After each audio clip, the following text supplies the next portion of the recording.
Hi and happy solstice. I'm Ann Butera. Welcome to my garden.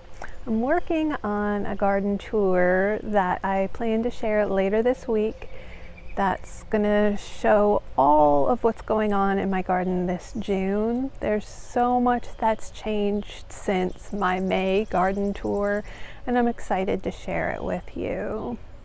But today, as a celebration of the solstice, I'm sharing one of my favorite sketchbook practices with you, which is a wonderful way to easily connect with nature and your garden and the world around you in a joyful and low pressure way. I hope that you will enjoy it.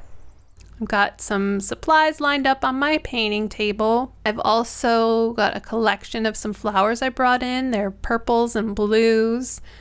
Got some small scraps of watercolor paper, and then I'll glue them into my sketchbook later. Something else that's nice is using a piece of foam core as a white background. This is just a scrap of foam core, and putting your flowers or leaves or whatever it is that you're using as color inspiration against a white background helps you see the true color. So I'm setting up my supplies. I've got my brushes here. I've got my paint boxes. Something else that's really nice to have is a reference of your colors. So I have this watercolor sketchbook where I have swatched out my colors, and I can use this to compare. I also have my color swatches in my paint boxes, so I'll know what they look like on paper. Also, I have a small scrap of paper, the watercolor paper, to test out my colors as I mix them, which is handy so I can know what I need to add. We're going to start with this borage flower, this beautiful borage blue flower, laying it against the white background and looking at the color and then comparing my different blues. Of course, you don't have to have this many colors. You don't have to have these colors. But here looking, I see this cerulean blue, and that's a Yarka St. Petersburg color, and then this Sennelier cobalt. So these two colors, that's going to be my starting point. I'm going to mix these together and see where I am with that. Now this is just my process. Looking at the colors and deciding which I want to mix together to recreate the colors that I see in my flowers.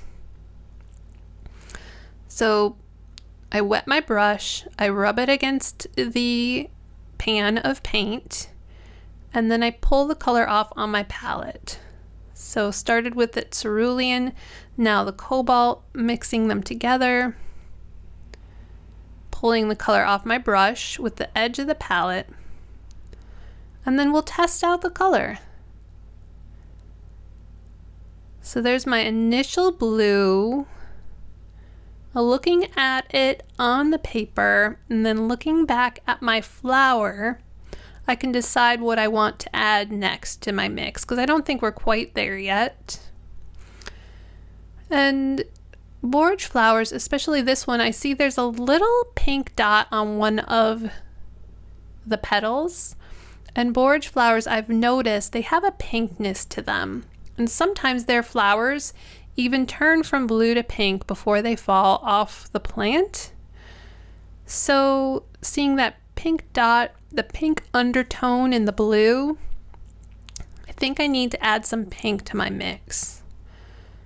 So going back to my reference of colors, this cobalt violet is where I'm going to go for that pink. So that's a Winsor & Newton color. Coming to this paint box, rinsing my brush off, and then rubbing my brush against the paint and putting the paint onto my palette and mixing it with the other colors. I think I need some more of the pink. Coming back, pulling up some more color, mixing them together, and then I will come back to my test card and try out the color there. So I like this. I'm going to add it to my little square for my swatch. And then using my angled shader brush, I will paint it onto the paper. Now when your mix is really wet and it's a pale color like this, you may need to keep adding paint to get a dark color. So I'm just going over it again, dabbing some more color in. Now I'm gonna let that dry and we'll mix our next color. My next inspiration is this Bachelor button. It's also called a cornflower. I see a lot of colors in this flower, but I'm gonna start with some blue. And looking at my swatch page, this blue lake, which you can barely see here on the camera, it's at the top left of my page. I think that's a good starting point. It's a good warmish blue. So I'm going to take my mixing brush, rinse it off, and come to my paint box, pull up some of that color, wet brush, rubbed against the paint, and then added to the palette. So you can see how much deeper this color is with even a little bit of paint on that palette. I'm going to add some of this quinacridone rose to give a purpley undertone to this blue. Add a little bit more. Don't want to overwhelm it. We'll test this out. This might look a little bit too dark to my eye. So I'm going to just lighten up that color by adding some water. That's one of the wonderful things about watercolor. These two colors are the exact same paint. One just is more saturated than the other because it has less water mixed in. So I think I'm going to add some of the cerulean to make it more of a blue. It's looking a little too purple on that page for me. So let's mix it a little more fully on the palette and try again. That blue, even a little less saturated, that color looks pretty good to my eye. So I'm going to make another swatch. These are 2" by 2" squares that I cut. And you can see how this is so much darker than the other color because the paint colors were more pigmented. And I think it really works with the darker color flower too. So I think that is a lovely match for our Bachelor button. I'll let that dry. Now I have this beautiful salvia, this black and blue salvia, and I'm going to mix the blue. It's another purpley sort of blue, slightly different than the other color. I've sped up the video here because I think you understand the process now. And this is always my color mixing process. I will take one color, try it out, add some more of a different color, see how it looks, and go back and forth. Now these edges on the swatches, I used the shader brush. I think they're too harsh. So for the rest of these swatches, I'm going to use the round brush. Have it look a little more organic. Now this is a lavender flower. So we're going even more purple with our color. It's a pale purple. So for my purples, I'm mixing with purple paint and pink paint.